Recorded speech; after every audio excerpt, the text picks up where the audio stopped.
बहुत ही, क्योंकि बड़ी घोर तप किया था महाराज जी ने। और योग महाराज जी ने ये सारे ग्रंथ, 4 वेदाचार्य और 5-6 MA की थी महाराज जी ने, संस्कृत में, व्याकरण में, ज्योतिष में, आयुर्वेद में, इसमें पढ़ाई भी बड़ी की थी और तप बहुत किया था। जो तप होता है, अभ्यास होता है, स्वाध्याय जो होता है, तो अनुभव वाला ज्ञान होता है, वही असली ज्ञान होता है। नहीं तो जो कल कहानी बताई थी तो वैसा हाल हो जाता है अगर अनुभव युक्त ज्ञान ना हो तो।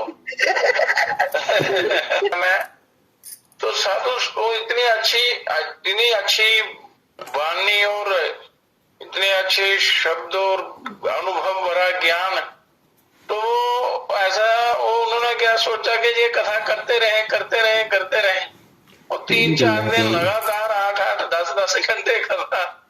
तो वो पता नहीं क्या उनको देते रहे, कोई दूध में डाल के करते रहे। तो एक वो महाराज की वहां कथा, वो कुंडली का वर्णन कर रहे थे। कहते हैं कि मैं कथा करते करते समाधि लग गई, वो बिल्कुल नाड़ी धड़कन सब बंद हो गई, पूर्ण बड़ा गहरा ध्यान लग गया। तो क्या हुआ कि इन लोगों ने समझा कि ये बस ये अब रहे नहीं है। तो साधु संत कहने लगे, नहीं महाराज जी अब वहां इन्होंने शरीर छोड़ दिया है, समाधि लगा दी है, अब चलो इनका वो करते हैं, संस्कार करते हैं या इनको समाधि देते हैं। तो चलो संस्कार करते हैं। तो इन्होंने क्या किया, महाराज बताते हैं हमारे, कहते हैं उन्होंने पैड तैयार की और वो उस पर रखा, पूरी तैयारी करके सारा। और उन साधु संतों ने लोग भी सारे कहने लगे थे कैसा क्या समाधि लग गया, तो बड़ा अनर्थ हो गया। कहते हैं जब ये उठाकर कोई लेने लगे नहीं तो वो बांध दिया रस्सियों से, कपड़ों से सारा उनका। कहते लिया तो महाराज कहते हैं मेरी समाधि वो खुली, क्योंकि वो कुछ समय के लिए लग जाती है फिर वापस आ जाते हैं। समाधि खुली। मैंने कहा भाई कहाँ जा रहे हो? मैं तो तो उन्होंने क्या किया, वो नीचे छोड़ दिया और भागने लगे। कहते हैं भूत आ गया, भूत। कहते हैं अरे वो कहने लगे नहीं भाई मैं हरि भक्त हूँ, हरि भक्त चैतन्य हूँ, मैं भूत नहीं हूँ, मेरी समाधि लगी थी। तो वो जब आए वहां वापस, उन्होंने खोला, कुछ समझदार लोग ही थे उधर, तो खोला नहीं भाई ये योगियों की समाधि लगती है, तो इनकी समाधि अब खुल गई है, तो इन्होंने शरीर नहीं छोड़ा था। तो कितने ये यहाँ संसार में बड़े अज्ञानी लोग भी हैं, महामूर्ख, उनकी वजह से भी महापुरुषों को बड़ा कभी कभी नुकसान पहुंचता है। तो इसलिए अज्ञानियों के भी बड़ा भारी घातक होता है।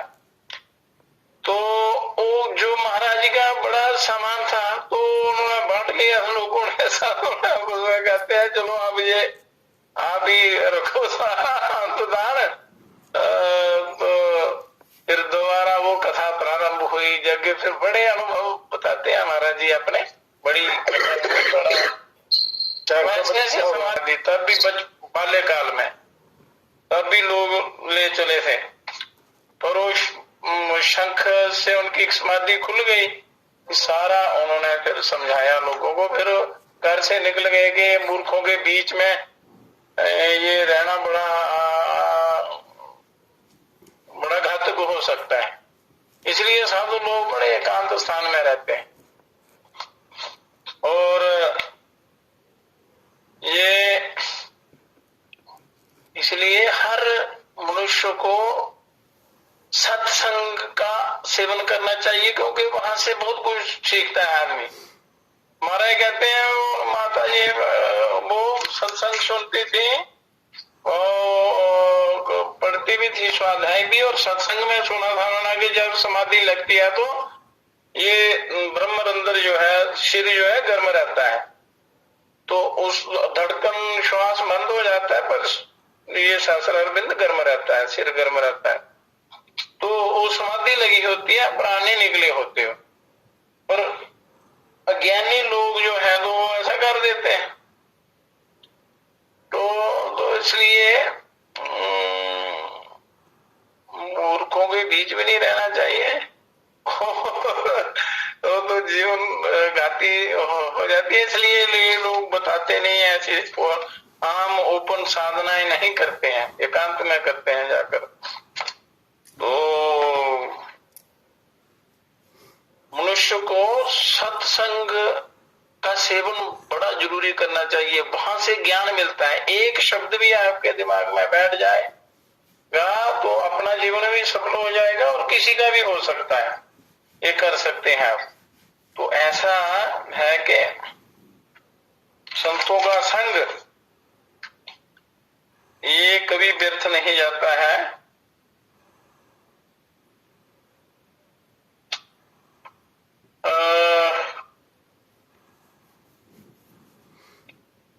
मनुष्य को सदुपयोग करना आना चाहिए, अपने जीवन का भी, अपनी हर वस्तु का, मतलब जो भी सामग्री आपको प्राप्त होती है उसका भी सदुपयोग, आपको जो जीवन मिला है, जो श्वास मिले हैं, इनका सदुपयोग, या जो आपको पद मिलता है या कोई वैभव मिलता है, जो भी सामर्थ्य मिलता है, तो उसका सदुपयोग करना चाहिए। सदुपयोग, दुरुपयोग किसी भी वस्तु का नहीं करना चाहिए। क्योंकि यरबदा जेल में गांधी जी भी थे और सरदार पटेल भी थे, दोनों गांधी एक, मतलब सदुपयोग दुरुपयोग की बात कर रहे हैं। तो पटेल नीम का दातुन लाने लगे। गांधी जी ने कहा कि रोज लाने की जरूरत नहीं है, इस्तेमाल किया हुआ भाग काटते रहने से एक ही दातुन कई दिन चल जाएगी। मतलब जो जितना कम वस्तु से काम चल जाए तो वो कल्याणकारी होता है। तो आप जितना कम सोने से काम चल जाए तो ज्यादा ठीक है। मनुष्य 8, 10, 12 घंटे सोता रहता है, बाया रात को भी सोता है, फिर दिन को भी सोता रहता है, मतलब आधे से ज्यादा जीवन तो सोने में चला जाता है। और फिर थोड़ा बहुत कमाने खाने में, थोड़ा बहुत लड़ाई झगड़े में भी चला जाता है, टेंशन चिंता में। तो हर चीज का सदुपयोग करना चाहिए। तो पटेल ने कहा कि जहां नीम पर टहनियां बहुत हैं, तो गांधी जी ने कहा लेकिन हम उनका या किसी वस्तु का दुरुपयोग तो नहीं कर सकते।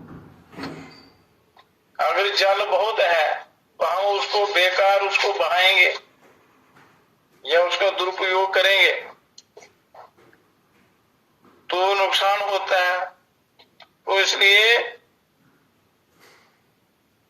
मनुष्य को बड़ा युक्ति पूर्वक चलना चाहिए। लालच को छोड़कर सत्य का आंचल पकड़ना चाहिए, क्योंकि लालच ही मनुष्य को संसार में फंसाता है। और सत्य जो है वो यहां भी आपका कल्याण करेगा और परलोक में भी आपका कल्याण होगा। तो एक विद्यार्थी, कपिल देव विद्यार्थी, संदेह में चोरी के अपराध में पकड़े गए। तो उन्हें राजा के सामने लाया गया। राजा को जब असलियत मालूम हुई कि कपिल सिर्फ संदेह में ही पकड़े गए,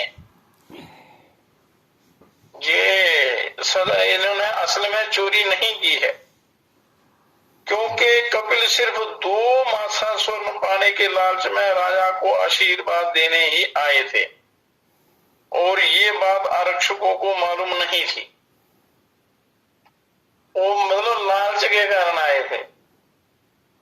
लालच जो किसी भी चीज का लालच जो है वो अनिष्ट अधिकारी होता है। तो राजा ने कपिल से मुंह मांगा ना मांगने को कहा। तो कपिल ने सोचा धन मांग लूं तो अच्छा है, किंतु धन बिना सत्ता के सुरक्षित नहीं रह सकता। उसके मन में देखो विचार आने लगे। जब विचार करता है मनुष्य तो वो फिर सत्य को पकड़ता है। अगर लास्ट में सत्य ही हाथ लगता है, सच्चाई जो सत्य है। तो उसने कहा कि धन मांग लो तो अच्छा है, किंतु धन बिना सत्ता के सुरक्षित नहीं रह सकता। बिना पावर के धन सुरक्षित नहीं रहता। अस्तु और अस्तु, साथ में सत्ता भी होनी चाहिए। अस्तु मतलब सत्ता भी होनी चाहिए, और कम से कम 1/4 राज्य तो राजा से मांगना ही चाहिए। ये मन में उसके विचार आया। फिर चिंतन चलता रहा मन में। कपिल ने सोचा कि हिस्से के रूप में राज्य प्राप्त करने पर राजा के बेटों और मुझ में वो लड़ाई शुरू हो जाएगी, प्रतिस्पर्धा शुरू हो जाएगी, आपस में लड़ाई झगड़े की पूर्ण संभावना है। तो फिर पूरा राज्य हासिल कर लो, तब कोई झगड़े की संभावना नहीं रहेगी। किंतु चिंतन चल रहा था, चिंतन चलता रहा और कपिल अपने आप में तृप्त ना हो सके। विचार करते गए कि अगर आधा मांगूंगा तो लड़ाई होगी, पूरा मांग लेता हूं। तभी राजा ने उनसे पुनः कहा, कपिल बोलो तुम्हें क्या चाहिए, बोल क्यों नहीं रहे हो? तो उसके मन में तो विचार चल रहे थे। तो जो चाहो मांग लो, राजा राज्य का खजाना तुम्हारे लिए खुला है, जो चाहो मांगो। तो कपिल कुछ क्षण मौन रहे और बोले, हे राजन, मैंने निर्णय लिया है कि मैं इस अर्थ संग्रह को त्याग कर आय से अपरिग्रही जीवन बिताऊंगा। मतलब मुझे संग्रह नहीं करना है। मतलब विचार करते करते करते करते वो इस निर्णय पर पहुंचा कि मुझे कुछ नहीं चाहिए, मुझे संग्रह नहीं करना है और मैं आय से बिल्कुल सन्यासी जीवन व्यतीत करूंगा। तो विद्यार्थी कपिल जीवन और धन और वैभव का मोह छोड़कर दुनिया के एक सत्य की आंच में तपने चले गए। मतलब जब मनुष्य विचार करता है तो अनेक प्रकार के प्रलोभन मन में आते हैं। फिर अगर विचार करता जाए तो फिर मनुष्य उस तक पहुंच जाता है, सच्चाई तक। अब कहते हैं कि शुभावलंबन और स्वयं की आजीविका उपार्जन से घर गृहस्थी की निर्वाह व्यवस्था जुटाना उस युवा के लिए अनिवार्य है जिसने गृहस्थाश्रम में प्रवेश कर लिया है। जब तक अपने पैरों खड़े होने की स्थिति ना आ जाए तब तक विवाह ना करना ही श्रेष्ठ है। ये मतलब मनुष्य के लिए, गृहस्थियों के लिए ये है। विवाह धर्म में बंधकर परावलंबी बने रहना तो अपना ही नहीं बल्कि कई व्यक्तियों का भार दूसरों पर डाल देना होता है। तो उपार्जन जो भी हो नीति युक्त हो, मतलब कमाई योगी हो, क्योंकि जन्म तो मिल गया, अब इस गृहस्थ आश्रम में प्रवेश कर लिया तो निर्वाह तो करना है। निर्वाह तो सबको करना पड़ता है, तो कोई भी हो, ब्रह्मचारी हो, गृहस्थी हो, वानप्रस्थी हो, सन्यासी हो, राजा हो, कोई भी हो, पर उपार्जन जो होता है वो नीति युक्त होना चाहिए। अगर उपार्जन नीति युक्त होगा, आपका आहार विचार भी नीति युक्त होगा, बुद्धि भी अच्छी होगी, संस्कार भी बनेंगे, जीवन सफल भी होगा। समाज में अनीति की कमाई के ढेरों रास्ते खुले पड़े हैं और लोग लगे रहते हैं दिन रात उसमें।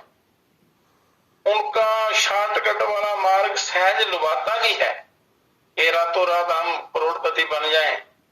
उससे बचना और परिश्रम की, ईमान की कमाई खाना ही सदगृहस्थ को का धर्म होना चाहिए। सबका धर्म ईमान की कमाई, सदगृहस्थ का भी, साधु सन्यासी का भी, जो भी है संसार में जितने भी हैं। संसार में बिना जीवन निर्वाह के लिए कुछ ना कुछ कर्तव्य कर्म तो करना पड़ता है। गीता में भी भगवान ने कहा है कि बिना कर्तव्य कर्म किए इस जीवन का निर्वाह होना भी मुश्किल हो जाता है। तो होना चाहिए वो सत्य के मार्ग से जो जीवन चले। तो समाज में किसी भी व्यक्ति का गौरव उसके आदर्श भरे कृत्यों के कारण माना जाता है, ना कि बहिरंग की सज्जा आडंबर से भरे प्रदर्शन से और झूठी शान शौकत के कारण। झूठी शान शौकत के कारण मनुष्य बड़े भारी संकट में पड़ जाता है, कर्जदार हो जाता है, फिर आत्महत्या करनी पड़ती है। मतलब जीवन फिर वो पतन की तरफ चलता है। तो इसलिए जो बाहरी आडंबर है, जो दिखावा है और झूठा दिखावा, झूठा प्रदर्शन, झूठी शान, इसके चक्कर में नहीं पड़ना चाहिए, नहीं तो मनुष्य बर्बाद हो जाता है, कोई भी क्यों ना हो। तो समझदार व्यक्ति ऐसी होशी हरकतों से ओछी जो हरकतें हैं उन हरकतों से बचते रहना चाहिए। और जो समझदार लोग हैं वो बचते भी हैं और परिवार को भी बचाते हैं, नहीं तो परिवार भी संकट में पड़ जाता है, मनुष्य स्वयं भी संकट में पड़ जाता है। वस्तुतः ब्राह्मणोचित निर्वाह में बिताया गया जीवन ही सच्चा जीवन है और शेष धन अपव्यय के स्थान पर सद्वृत्तियों में नियोजित कर देना चाहिए। अगर आपके पास कोई सामर्थ्य है या धन है या आपके पास पद है या आपके पास कई प्रकार के जो वैभव है, सामर्थ्य है, तो अपना निर्वाह करने के बाद जो धन बचता है उसका परमार्थ में लगाना चाहिए, उसका दुरुपयोग नहीं करना चाहिए। तो ज्यादातर अनीति से कमाया गया धन बुरे कर्मों में लगता है, जीवन बर्बाद हो जाता है।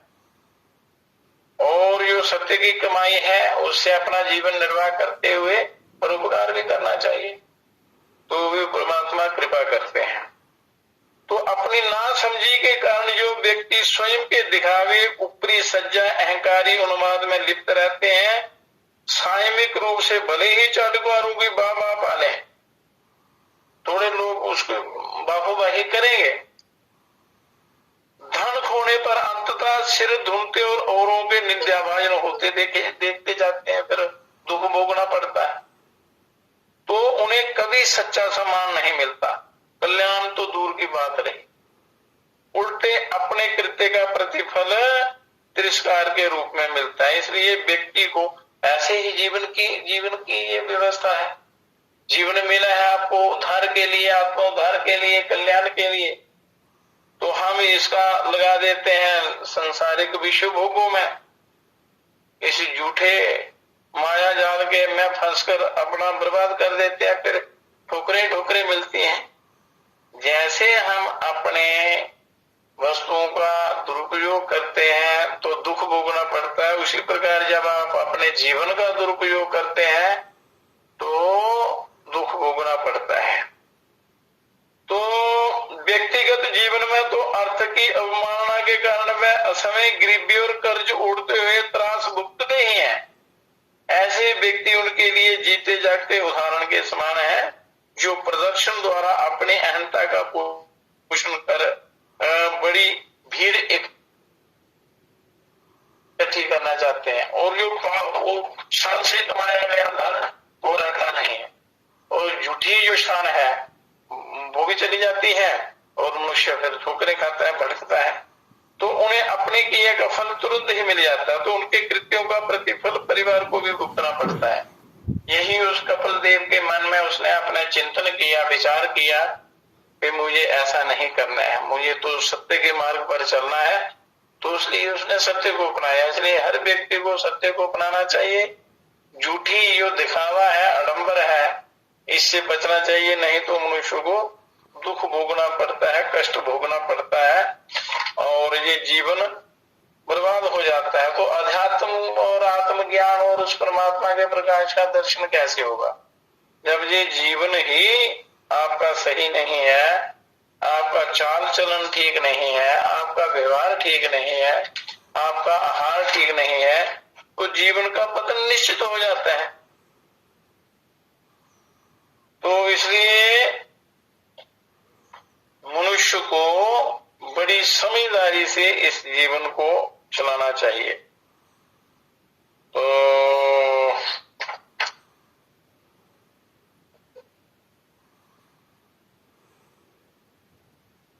हर व्यक्ति के अंदर यदि सेवा भाव हो, परोपकार की भावना हो, तो ये कष्ट इस जीवन में नहीं आते हैं।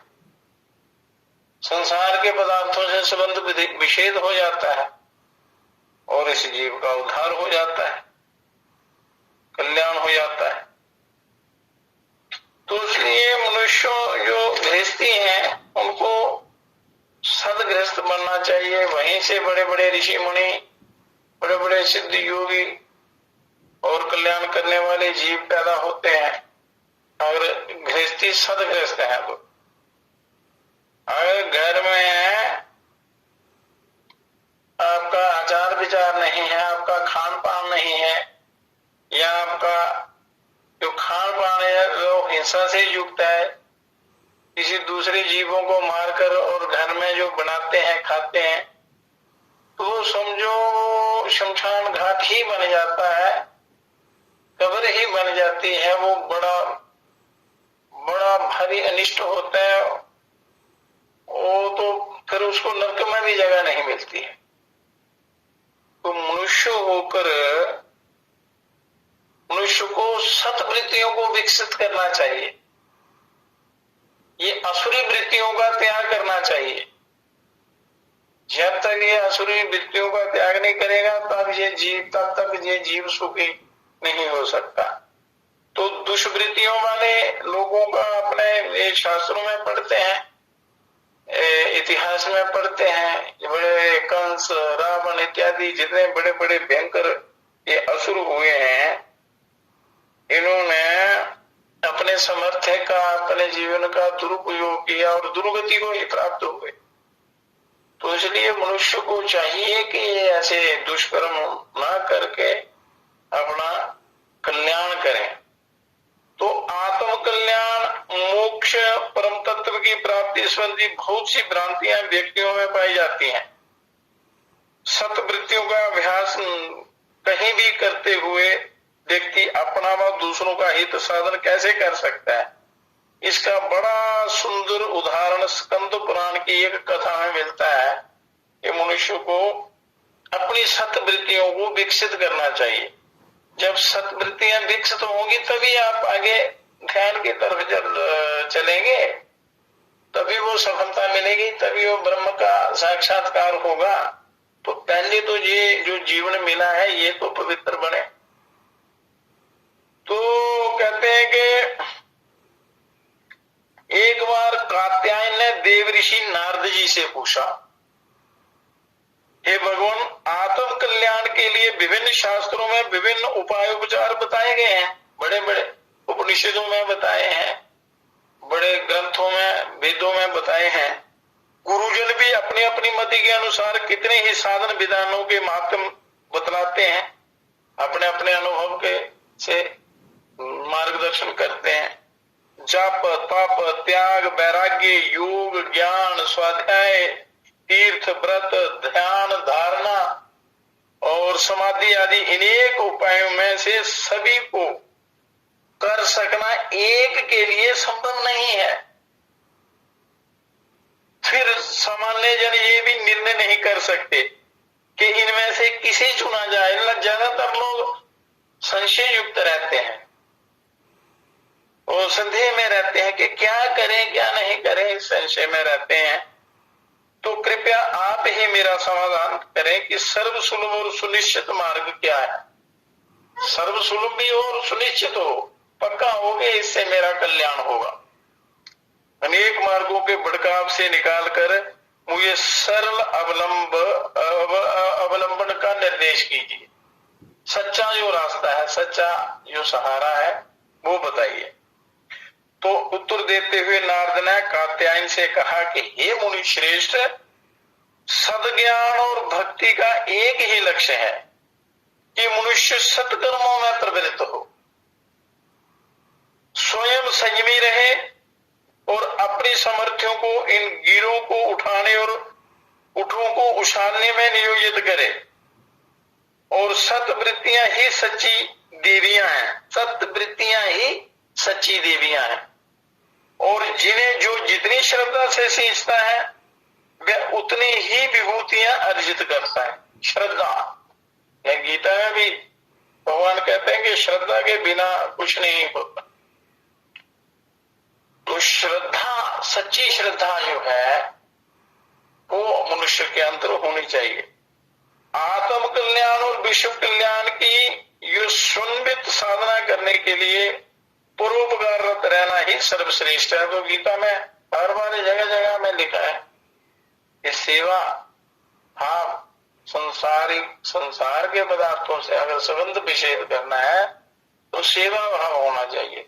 सेवा भाव में अहंकार नहीं रहता, और अहंकार मूल कारण है ये सारी चीजों का। सेवा भाव में कामना भी नहीं रहती कि सेवा करनी है, निष्काम सेवा। तो चाहे व्यक्ति किसी भी आश्रम में हो, कहीं भी हो, ब्रह्मचर्य में हो, गृहस्थ में हो, वानप्रस्थ में हो, संन्यास में हो, कहीं भी हो, कहीं भी हो, स्कंद पुराण के वार्ता प्रसंग में कात्यायन की तरह अन्य जिज्ञासुओं का भी समाधान विद्यमान है। उसलिए अपनी सद्वृत्तियों का जो है संचय करते रहना चाहिए। इसको उसको अपनाना है, उनको बढ़ाना है। सद्वृत्तियां बढ़ेगी तो ये परमात्मा की तरफ ले जाएंगी। और साधना के लिए परोपकार की भावना रखनी चाहिए। परोपकार होगा तो राग द्वेष मिट जाएंगे।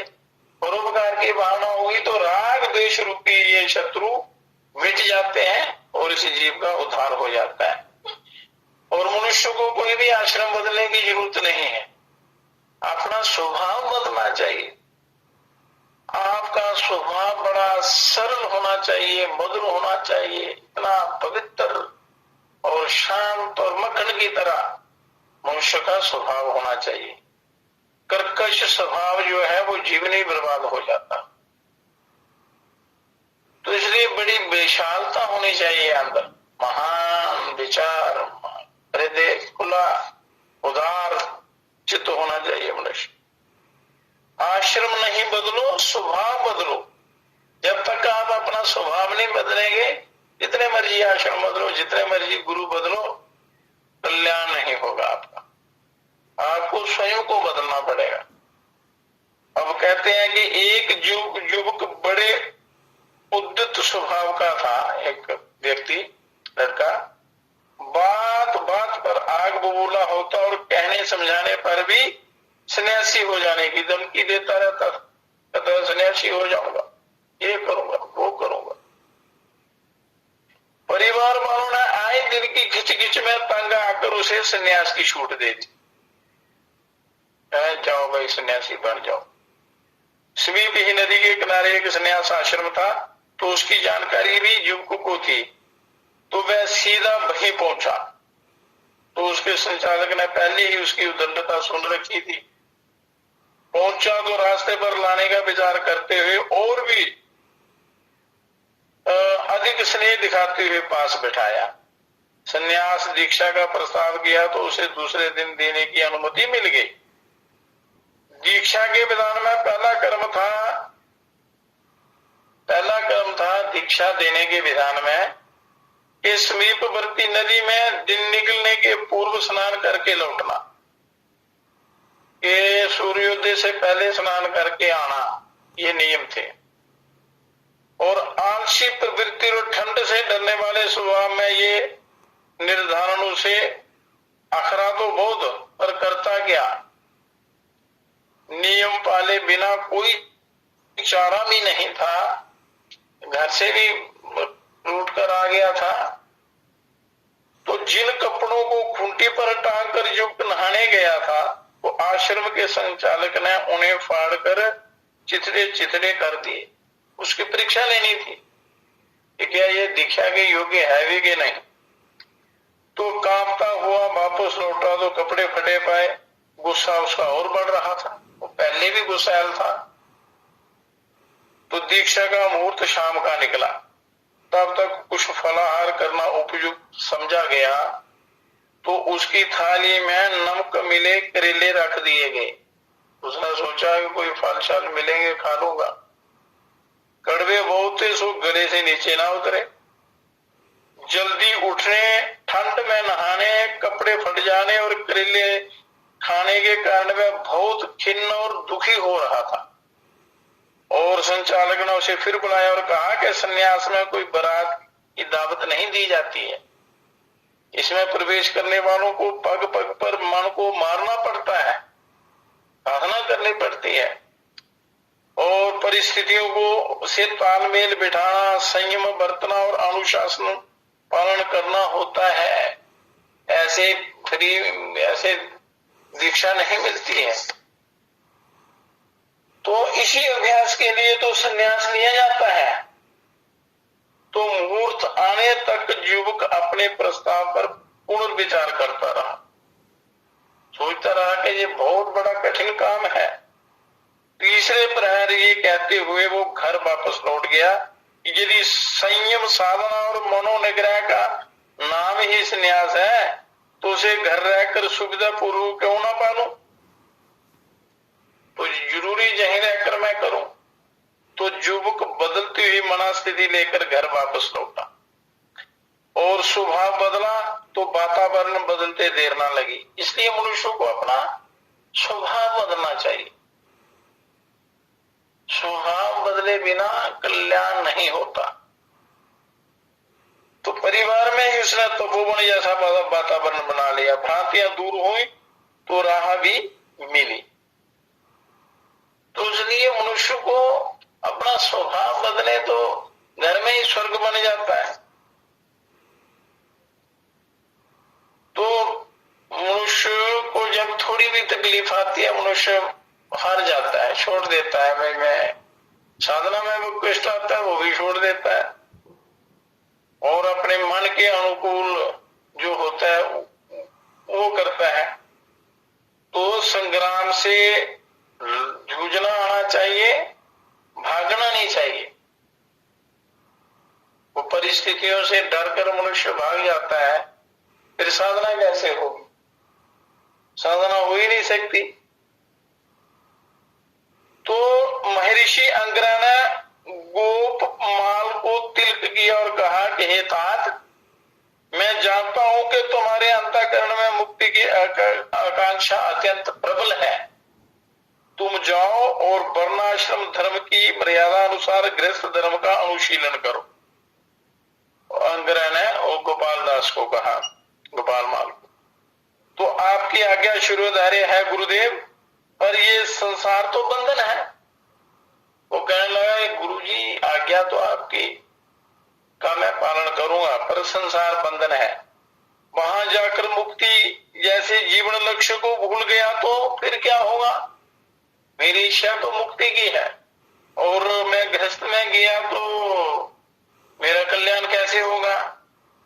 भूलोगे नहीं तात, यदि तुमने कर्म के फल में आसक्ति नहीं रखी तो गृहस्थी जैसे कठोर उत्तरदायित्व का पालन करते हुए भी तुम उसी लक्ष्य की ओर अपने आप को अग्रसर पाओगे। अगर आसक्ति मन में आ गई तो फिर फंस जाओगे। अगर गृहस्थ में रह रहे हो तो अनासक्त भाव से रहना। तो श्रावस्ती के एक ग्रामीण की कन्या हेममालिनी के साथ विवाह करो और सुख से जीवन बिताओ, ये उनके गुरुदेव ने कहा गोपाल माल को। तो गृहस्थ में रहकर ही व्यवहारिक जीवन की साधना करो, गृहस्थ में रहकर व्यवहारिक जीवन जियो। तो गृहस्थी के कार्य बड़े बेढंगे होते हैं। एक बार धन के अभाव में गोपमाल को गायें बेचनी पड़ी, धन के अभाव में। तो गोपमाल को पता चला कि उन गायों का वध हो गया, तो वह स्वयं को इस पाप का कारण मानकर ग्लानि से भर गया और उसका मन छटपटाने लगा और गृहस्थी का परित्याग करने का निश्चय कर लिया उसने।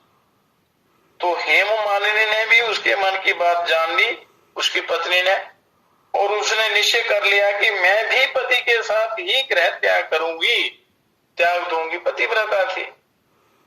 तो पतिव्रता बड़ी बलवान होती है अगर पतिव्रता हो तो। तो रात्रि के निबिड़ अंधकार में गोपमाल चुपचाप उठा, पत्नी हेमालिनी भी साथ हो बोली उसके। तो ज्यों ही दोनों आगे बढ़े एक आकृति सामने आई। गोपाल माल ने पहचाना कि ये तो महर्षि अंगरा खड़े हैं। तो उन्होंने दोनों को आशीर्वाद देते हुए कहा कि तुम दोनों आत्म कल्याण के इच्छुक हो, परंतु जो सामाजिक जीवन की परिस्थितियों से नहीं लड़ सका तो तप तितिक्षाओं को कैसे सहन करेगा। तप में बड़े बड़े विघ्न आते हैं। तो सामाजिक परिस्थितियों से लड़ना सीखो। और तप तो बड़ा, उसमें तो बड़ी बड़ी परीक्षाएं होती हैं। तो मनुष्य कर्म करे, सफलता या विफलता, सुख दुख मान अपमान में स्थिर रहकर फल से प्रभावित ना हो और अपने आप को भगवान का प्रतिनिधि मानकर लोक सेवा में स्वयं को नियोजित कर रखे। फल श्रुतियां तो स्वयं ही मिल जाती हैं। इसलिए परिसंग्राम से डरना नहीं है, भागना नहीं है, उनका सामना करना है और जीव का कल्याण हो जाता है। तो गोपाल मान ने तत्व दर्शन को समझा और लौटना पड़ा अपने गृहस्थ रूपी तपोवन में पत्नी के साथ पुनः संसार में जूझने हेतु। उसे अब आध्यात्मिकता की सही परिभाषा जो समझ में आ गई थी। इसलिए मनुष्य को वास्तविकता को समझकर परिस्थितियों से घबराना नहीं चाहिए, क्योंकि सत्य का अपने साथ छोड़ना नहीं है। सत्य को नहीं छोड़ना, कोई भी परिस्थिति आ जाए। और ये अच्छी बुरी परिस्थितियां आती रहती हैं, ये आने जाने वाली हैं, नष्ट होने वाली हैं। अगर मनुष्य तटस्थ हो जाए और दृढ़ निश्चय कर ले तो ये परिस्थितियां उसका कुछ भी नहीं बिगाड़ सकती, उसका उद्धार हो जाता है। इसलिए